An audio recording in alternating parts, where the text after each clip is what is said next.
just a Marine. The teacher's voice cuts through the classroom. Emily is 8 years old, her fingers shaking as she holds her project. My dad works with a canine, she says softly. The red pen moves before she can finish. Stories like that don't come from families like yours. The paper is marked. The room falls silent. 20 children watch as her truth is quietly pushed aside. Emily lowers her head, holding back tears, whispering a single prayer to God. Not for revenge, not for anger, just for the truth to be seen. What no one knows, help is already on the way, walking in combat boots beside a silent canine. A cool Pacific breeze drifted through the schoolyard as morning fog clung low to the sidewalks around Redwood Creek Middle School, softening the edges of a quiet suburban campus just waking up. Emily Carter arrived early as she often did, clutching her presentation folder to her chest with both arms as if it might slip away if she loosened her grip. At 8 years old, she was small for her age, narrow-shouldered and light-boned with pale skin that flushed easily, and a dusting of freckles across her nose that darkened when she was nervous. Her light brown hair, usually brushed neatly by her mother each morning, had already begun to escape its ponytail, thin strands clinging to her cheeks as the coastal air dampened them. Emily walked carefully, eyes down, sneakers scuffing the concrete, rehearsing the words in her head for what felt like the 100th time. My hero is my dad. She whispered it under her breath, testing the sentence again. She had practiced for days at the kitchen table, on her bed, even quietly in the bathroom mirror. The words themselves were simple, but the courage required to say them out loud felt enormous. Emily was not a child who enjoyed attention. She was observant, inward, the kind of girl who listened more than she spoke, who felt things deeply but rarely showed them on her face. That quietness had grown sharper over the past year, shaped by long evenings waiting for phone calls that came late, or not at all. By learning early that loving someone in uniform meant living with absence as a constant companion. Her father, Staff Sergeant Daniel Carter, was the center of her story. Daniel Carter was not a tall man, but he carried himself with the unmistakable posture of a Marine, straight-backed, deliberate, economical in every movement. In photographs, his face was angular and weathered beyond his ears, with a square jaw, close-cropped dark hair already threaded with gray at the temples, and eyes that rarely smiled fully even when his mouth did. He wore his beard short when allowed, a rough shadow that never quite disappeared, and his skin a Belgian Malinois with a lean, powerful build, deep amber-brown eyes, and a scar just above one ear from training long before Emily met him. In photos, Rex always sat close to Daniel's leg, alert but calm, his posture disciplined to the point of stillness. Emily loved Rex instantly, even though she had only seen him in person twice. Her father told her Rex was brave and loyal, but more importantly, he trusted Rex completely. That to Emily was the highest form of praise.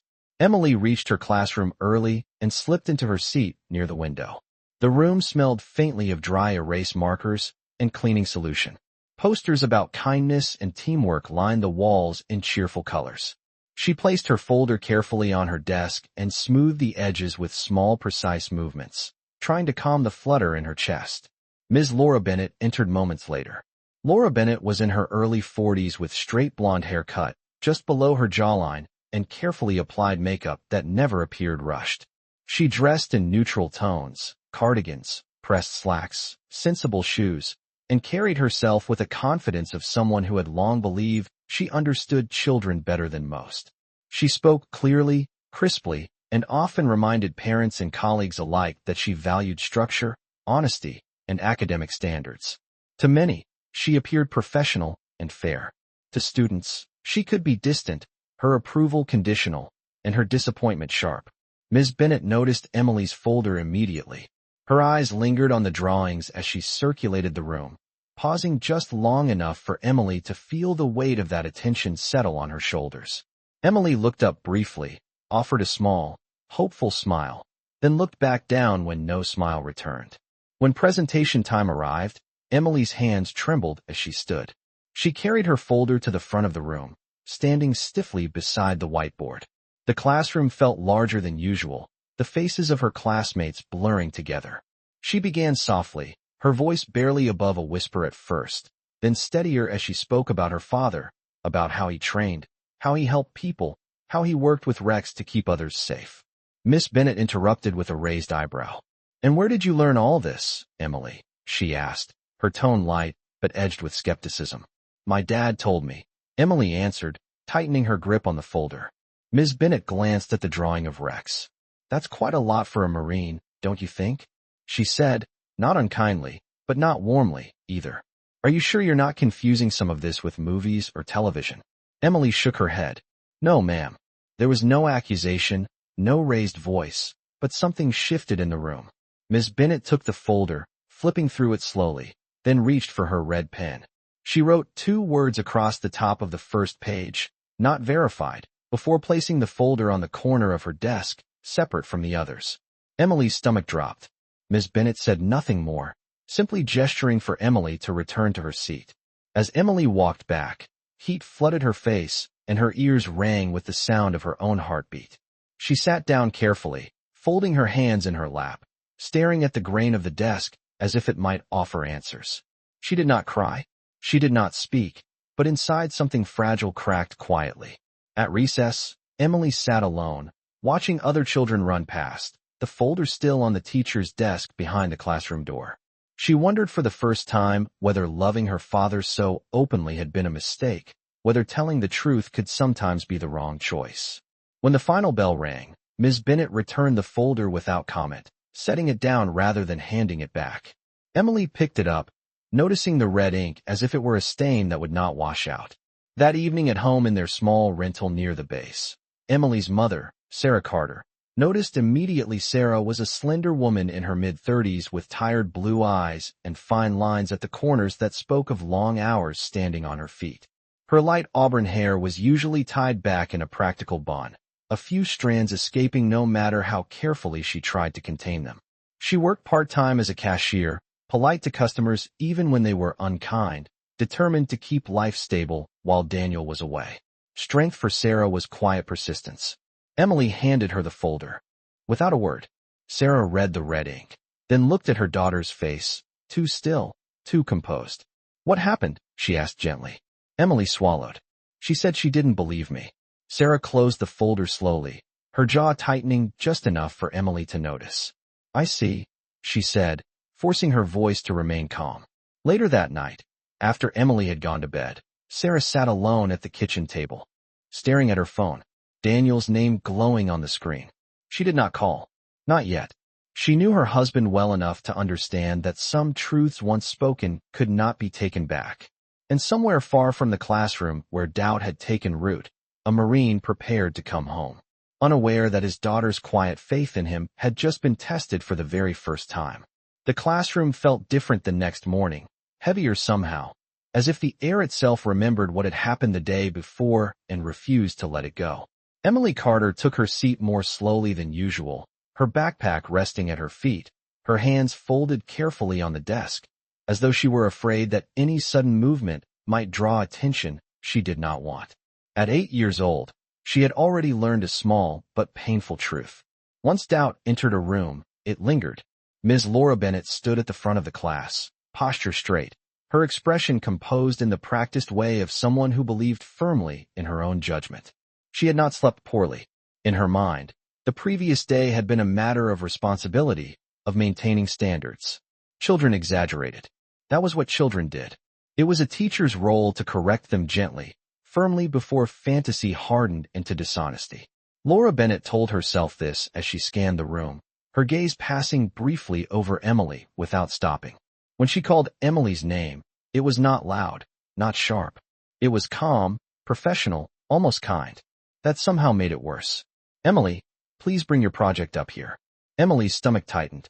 She stood, chair legs scraping softly against the floor, and walked to the front with small, careful steps. Her face was pale now, freckles standing out sharply against skin drained of color. She did not look at her classmates. She kept her eyes on the edge of the desk where Ms. Bennet waited. Ms. Bennet took the folder without comment and opened it again, flipping through the pages as if seeing them for the first time. The drawing of Daniel Carter in uniform lingered under her gaze. Then the careful crayon rendering of Rex the canine dog, ears alert, body poised. A faint smile touched her lips, not warm, not amused, but skeptical. Class, Miss Bennet said, holding the folder up slightly. This is a good opportunity to talk about accuracy. Emily's heart began to pound. She reached for her red pen again and with deliberate strokes underlined the words she had written the day before. Not verified. Then she did something new. She closed the folder and placed it not on her desk this time, but into the small plastic bin beneath it, the one used for scrap paper and outdated worksheets. A soft gasp rippled through the room. Emily froze. For a moment, she could not move, could not speak. It felt as though the floor had tilted beneath her feet. The world suddenly unfamiliar. The folder, her work, her pride, her truth, sat tilted among crumpled pages and pencil shavings. Before we continue, Miss Bennet said evenly, Emily, I'd like you to apologize to the class. Emily blinked. Apologize. The word came out barely audible. For sharing a story that hasn't been confirmed, Miss Bennet replied, it's important that we don't present unverified information as fact. The room was silent.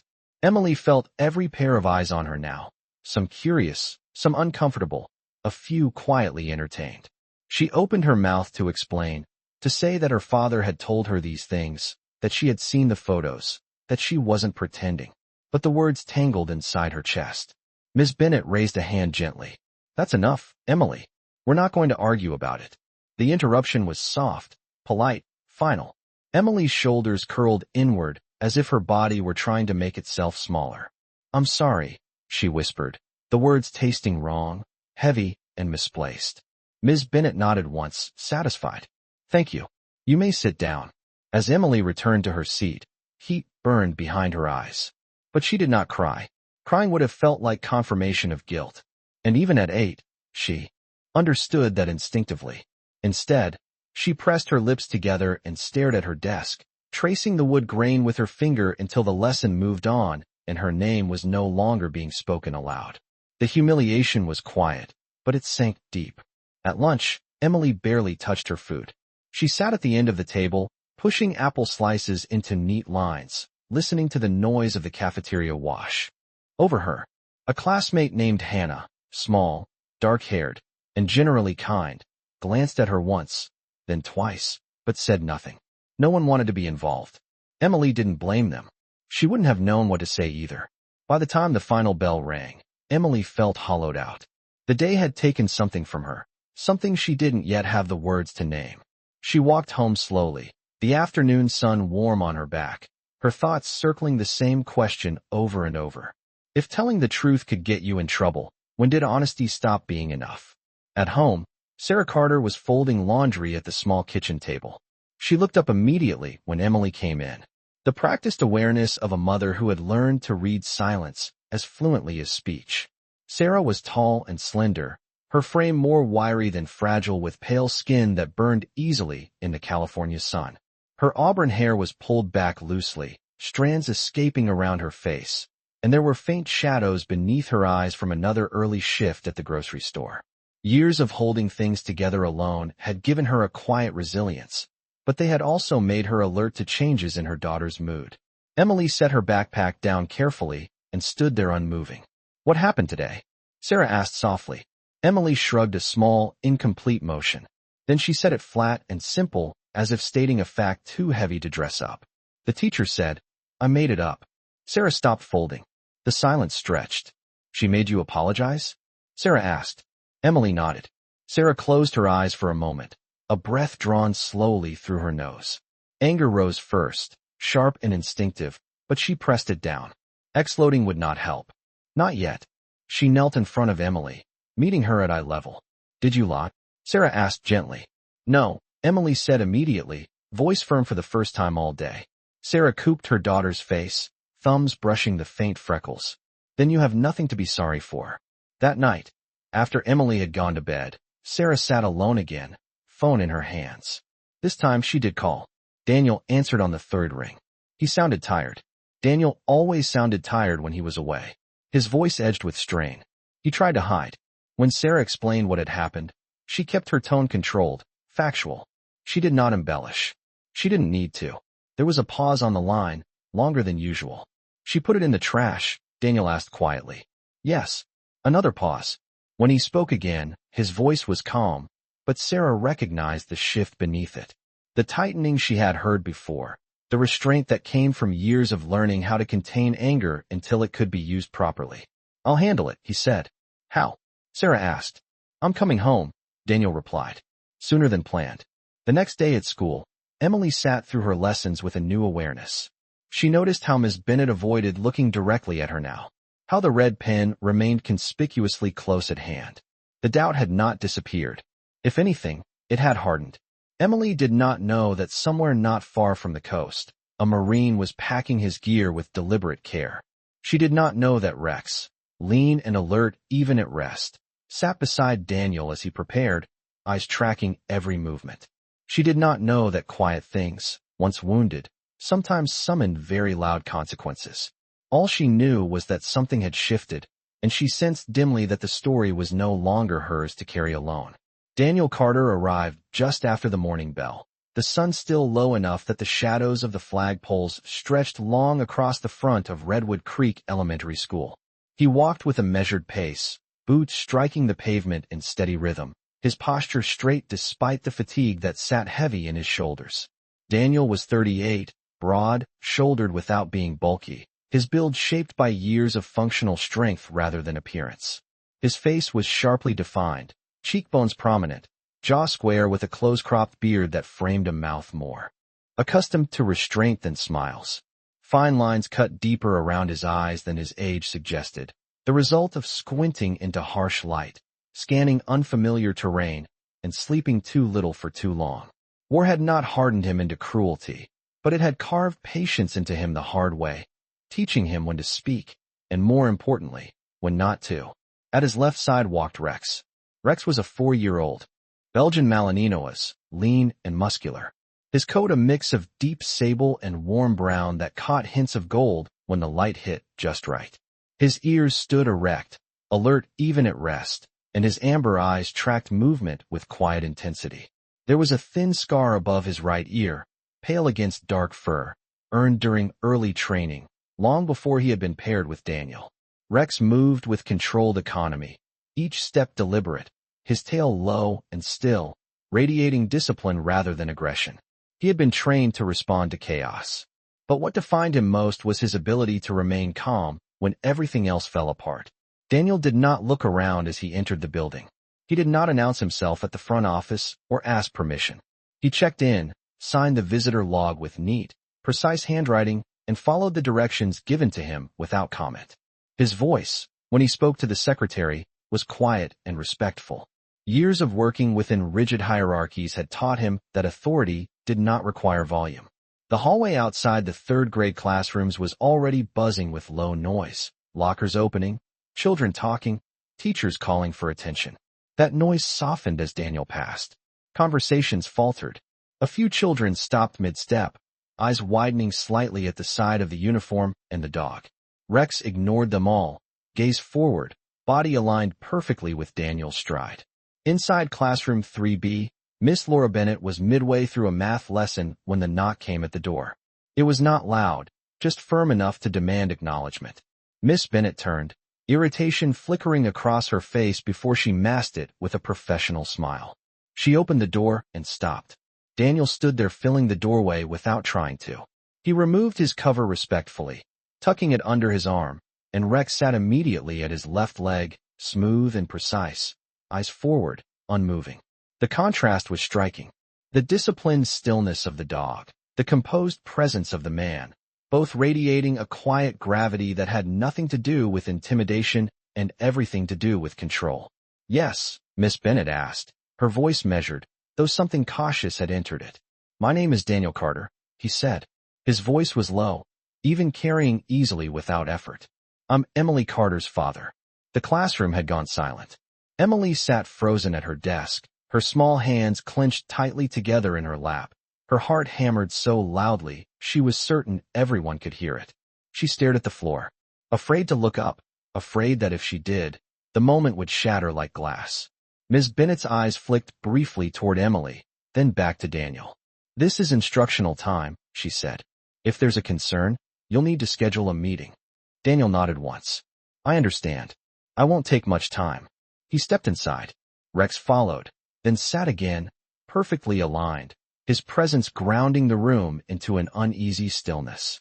Several children leaned forward, unconsciously, curiosity overtaking whatever fear they might have felt. Daniel's gaze moved slowly, taking in the room, not in judgment, but in assessment, a habit he had never quite lost. When his eyes found Emily, they softened. Not dramatically, just enough. "I'm not a senior officer," Daniel said calmly, turning back to Ms. Bennett. "I'm not here to impress anyone. I'm a Marine, that's all." Miss Bennett straightened. "Then I'm not sure why my daughter came home yesterday," Daniel continued, not raising his voice, and told her mother she had been asked to apologize for telling the truth. A faint flush crept up Miss Bennett's neck. "I asked her to clarify information that couldn't be verified." Daniel nodded again. "I understand the importance of accuracy. I also understand context." He gestured lightly toward Rex, who did not move. "This dog has been my partner for 3 years. He's trained for detection and search. He's part of my unit." Emily didn't imagine him. Miss Bennett opened her mouth, then closed it again. "That may be," she said, choosing her words carefully. "But children sometimes misunderstand what their parents do. It's my responsibility to question," Daniel finished, "not to humiliate." The word landed quietly, but it struck hard. Emily's breath caught. She looked up then just for a second and met her father's eyes. He did not smile. He did not wink or reassure her with a gesture. He simply looked at her steady and certain as if to say, "You are not wrong, and you are not alone." Daniel turned slightly, angling his body so he was no longer blocking the doorway. "I'm not here to argue about rank or recognition. I don't carry medals into classrooms. I don't need to." His hand rested briefly on Rex's head, fingers pressing lightly into the dense fur. "But my daughter does not lie." The room remained silent. Even Ms. Bennett seemed unsure how to fill it. "I'm asking," Daniel said, "that her work be treated with the same respect you would give any other students." Before Ms. Bennett could respond, the classroom door opened again. Mark Holloway, the school's assistant principal, stepped inside. He was a tall man in his early 50s with thinning hair combed carefully over his scalp and a perpetually concerned expression that rarely translated into decisive action. He wore a blazer that was always slightly too large, as if borrowed from someone more confident. Holloway prided himself on being agreeable, on smoothing conflicts rather than confronting them. "Is there a problem?" he asked, eyes darting briefly to Rex, then back to Daniel. "No," Daniel replied evenly. "There's a misunderstanding." Holloway nodded quickly. "Why don't we step outside and discuss this?" Daniel considered him for a moment, then nodded. "That's fine." As Daniel turned to leave, Rex rose smoothly and followed, never pulling on the leash, never lagging behind. The class exhaled collectively as the door closed behind them. Emily sat very still, her chest tight, her thoughts spinning. She did not know what would happen next. She only knew that something irreversible had begun. Outside in the hallway, Holloway cleared his throat. "Mr. Carter, we appreciate parental involvement, but it's important to respect classroom procedures." Daniel met his gaze. "I respect procedures. I also respect my daughter." Holloway glanced again at Rex. "We don't usually allow animals on campus." "He's certified," Daniel said, "and he'll leave when I do." Holloway hesitated, then nodded. "Let's set up a meeting." Daniel agreed without hesitation. But as he walked away, he knew this was only the beginning. At home that evening, Sarah listened as Daniel explained what he had done. She stood at the kitchen counter, arms crossed loosely, her auburn hair pulled back, her posture tense but controlled. When he finished, she studied his face. "You didn't raise your voice," she said. "No, you didn't threaten." "No." Sarah exhaled slowly. "Good." Emily sat nearby, listening quietly, absorbing every word. She felt something unfamiliar settle in her chest. Not relief exactly, but steadiness, like the ground beneath her feet had stopped shifting. Later that night, as Daniel sat on the edge of Emily's bed, Rex curled on the floor nearby, Emily finally spoke. "Daddy." "Yes, kiddo." "Did I do something wrong?" Daniel shook his head. "No, even if she doesn't believe me, especially then," he said. Emily nodded, holding on to that answer like a lifeline. And as the house grew quiet, Daniel stared into the darkness, already anticipating the next steps. He knew systems. He knew silence. And he knew that respect, once denied, rarely returned on its own. The meeting did not begin with raised voices or dramatic entrances. It began with paperwork laid carefully on a table, edges aligned, facts presented without embellishment. Daniel Carter sat straight back in the small conference room adjoining classroom 3B, his uniform still crisp despite the long morning, his hands folded loosely in front of him. Rex lay at his feet, head resting on his paws, breathing slow and even, the picture of trained calm. The dog was 4 years old, in peak condition, his lean frame coiled with strength that did not need to be displayed. He had learned long ago that stillness could carry more authority than motion. Across the table sat Mark Holloway, the assistant principal, who had called the meeting together with the uneasy sense that something larger than a simple classroom dispute was unfolding. Holloway's posture was slightly hunched, shoulders rounded inward, as if he were accustomed to absorbing pressure rather than redirecting it. His thinning hair was neatly combed, his tie straight but tight at the collar, and his fingers tapped faintly against a yellow legal pad as Daniel spoke. He was a man who valued order and disliked confrontation, shaped by years of navigating conflict by deferral rather than decision. This situation unsettled him precisely because it refused to stay small. Ms. Laura Bennett sat beside him, hands clasped in her lap, back rigid against the chair. Up close, the confidence she wore so easily in the classroom had begun to fracture. Her blonde hair was still perfectly arranged, her makeup untouched, but her eyes darted now, scanning the room as if searching for an exit that did not exist. She had built her career on control, of lessons, of narratives, of the belief that she could recognize dishonesty on sight. That belief was being tested, and she did not yet know how to let go of it. Daniel did not rush. He slid a thin folder across the table, its contents minimal but precise. Inside were copies of his current assignment orders, a letter from his commanding officer confirming his role and service history, and a certification document identifying Rex as an active duty K-9 assigned to Daniel's unit. There were no medals attached, no dramatic photographs, no attempt to overwhelm, just paper, ink, and verification. "I'm not asking for special treatment," Daniel said, his voice steady, unhurried. "I'm asking for fairness." Holloway adjusted his glasses and skimmed the documents, his expression changing subtly as he read. He glanced once at Rex, then back to the page. "This all appears to be in order," he said slowly. "It is," Daniel replied. Ms. Bennett leaned forward slightly. "I never said Mr. Carter wasn't in the military," she said, choosing her words carefully. "I questioned the scope of what Emily described." Daniel met her gaze without flinching. "And when you questioned it, you decided she was lying." Ms. Bennett opened her mouth, then closed it again, her fingers tightened together. "I made an assumption," she said finally, "based on context." "Context like where we live?" Daniel asked quietly. "Or what my wife does for work?" The question hung in the air. No one answered immediately. Sarah Carter, who had arrived moments earlier and now stood near the door, shifted her weight. Sarah was tall and slender, her build more wiry than delicate, shaped by years of standing through long shifts and carrying responsibility without complaint. Her auburn hair was pulled back in a low ponytail, practical and unadorned, a few strands escaping to frame her pale face. Her skin bore the faint marks of sun exposure and fatigue, and there was a steadiness in her eyes that came from endurance rather than ease.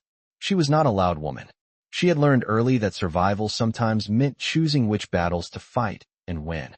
This she had decided was one of them. "My daughter told the truth," Sarah said, her voice calm but firm. "And she was punished for it." Ms. Bennett swallowed. "I did not intend to punish her." "But you did," Sarah replied. "You took her work and put it in the trash. You asked her to apologize for something she didn't do." Holloway cleared his throat. "We understand that emotions are running high," he said, the familiar mediator's reflex kicking in. "What matters now is how we move forward." Daniel nodded once. Agreed. He did not raise his voice. He did not press harder. He simply waited. That more than anything else shifted the balance of the room. Holloway straightened in his chair.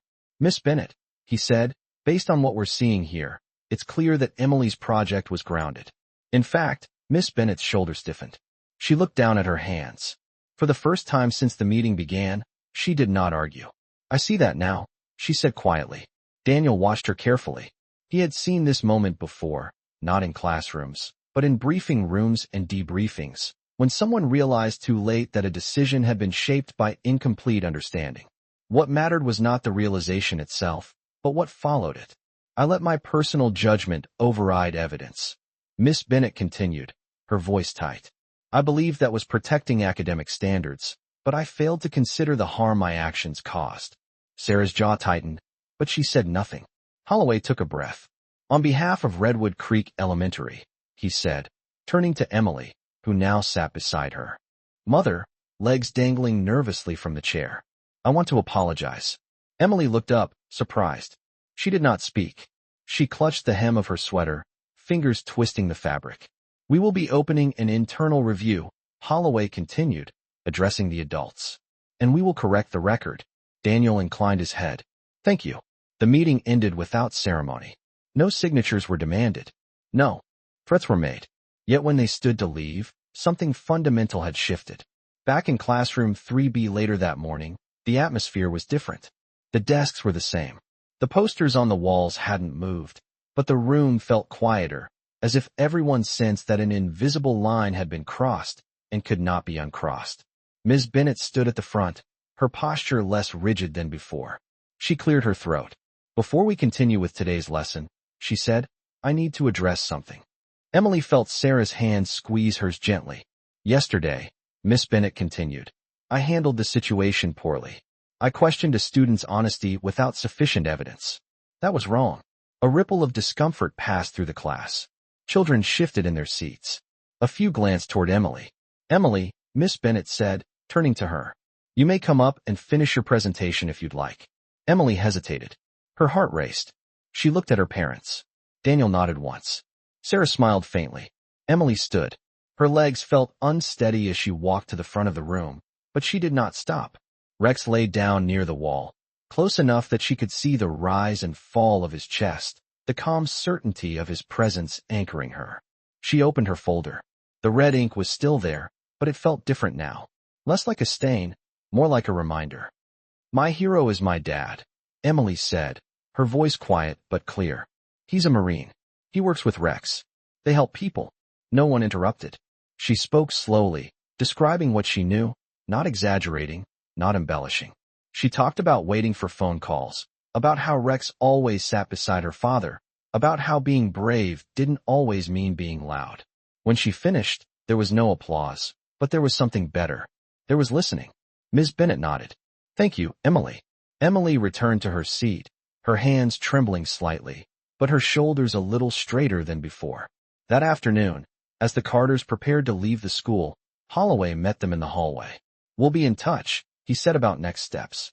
Daniel shook his hand. We'll wait. As they walked out into the sunlight, Rex, rising smoothly to follow, Emily glanced back once at the building. It looked the same as it always had, but she knew now that walls could hold memories and that some truths once spoken changed the shape of the space around them. This chapter of the story was closing. Another was about to begin. The days that followed did not bring spectacle. There were no uniformed officials filling hallways, no dramatic announcements crackling over loudspeakers, no sudden shifts meant to impress or intimidate.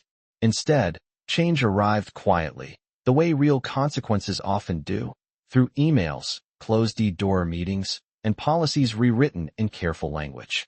Ms. Laura Bennett did not return to classroom 3B the next morning. The substitute who arrived in her place was a soft-spoken woman named Mrs. Clean, a middle-aged teacher with silver-thread hair pulled into a loose bun and reading glasses that perpetually slid down her nose. She spoke gently, asked questions instead of making assumptions, and never once raised her voice. The children noticed the difference immediately. Emily noticed it in the way Mrs. Klein knelt to speak at eye level, in the way she paused to listen, even when answers came slowly. It was subtle, but it mattered. The official notice came 2 days later. Miss Bennett had been placed on administrative leave pending the outcome of an internal investigation. The letter sent home to parents was carefully worded, heavy with phrases like procedural review and educational standards, but the meaning beneath it was clear enough. What had happened to not rush through his remarks? The words seemed to weigh on him, perhaps because he understood now that avoiding conflict had consequences of its own. New procedures were introduced quietly over the following week. Any student presentation involving family service, military, emergency response, or otherwise would now include an optional verification process handled privately, without public judgment or classroom humiliation. Teachers were instructed explicitly. Questions were to be asked in confidence, not in front of peers. Assumptions were not to substitute for evidence. It was not revolutionary, but it was real. Emily returned to school each day with a little less tension in her shoulders. She still walked quietly, still preferred the edges of rooms, but something had shifted inside her. She no longer felt as though the ground might disappear beneath her feet without warning. She had learned early and painfully that adults could be wrong, but she had also learned that wrongness could be corrected, not by shouting, not by power, but by standing still and refusing to retreat from the truth. At home, Sarah Carter watched the change unfold with careful attention.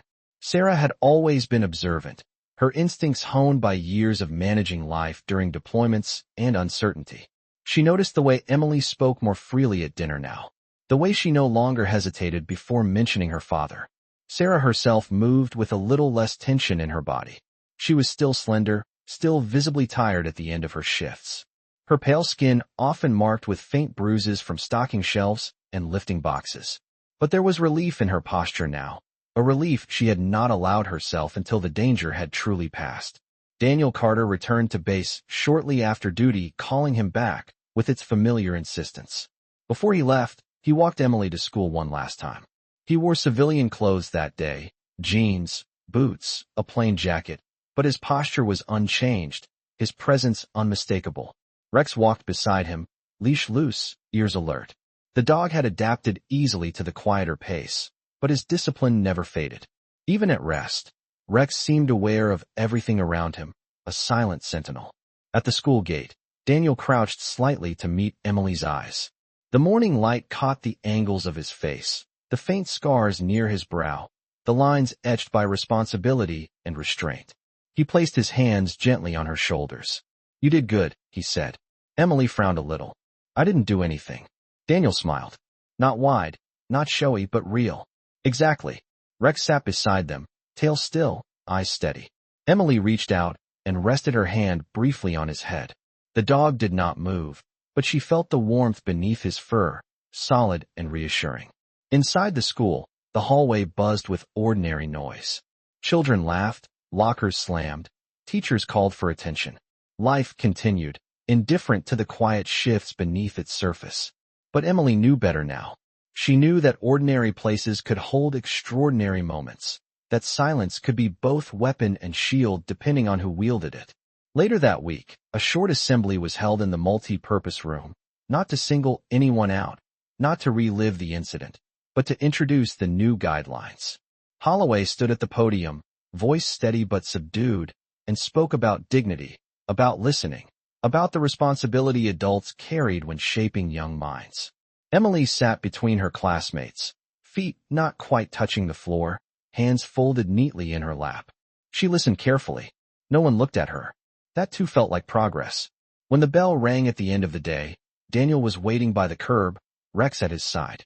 Emily ran to them, backpack bouncing against her back, a small smile breaking across her face as she reached her father. They walked away together, past the playground, past the flagpole where the American flag hung motionless in the afternoon air. Daniel held Emily's hand loosely, not gripping, trusting her to walk beside him rather than be led. Rex followed just behind, a steady presence, neither in front nor lagging behind. A Marine without medals on display, a child without a raised voice, a truth that had not needed to shout to survive. The school behind them returned to its routines, but something had been etched into its memory. Not the drama of punishment, not the spectacle of authority, but the quiet understanding that honor was not conferred by rank or volume. It lived in restraint, in listening, in the willingness to correct course when pride urged otherwise. And somewhere in that building, long after the classrooms emptied and the lights dimmed, that lesson remained.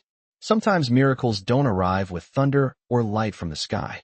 Sometimes they come quietly through the courage to tell the truth, the strength to stand still, and the grace to listen when pride tells us not to.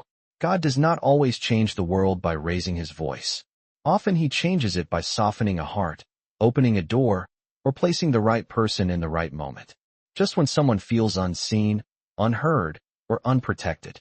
In our everyday lives, we may never wear a uniform or stand in a classroom like Emily did. But we all face moments when the truth is doubted, when doing the right thing feels lonely, and when silence seems easier than speaking up. Those moments are invitations to trust God, to act with integrity, and to protect one another with compassion. If this story touched your heart, share it with someone who may need hope today. Leave a comment and tell us where you're watching from or a moment when faith helped you stand strong. Subscribe to the channel so more stories like this can reach people who need them. May God bless you, watch over your family, and give you strength in the quiet battles of daily life. And may He use your voice, your kindness, and your faith to be a small miracle for someone.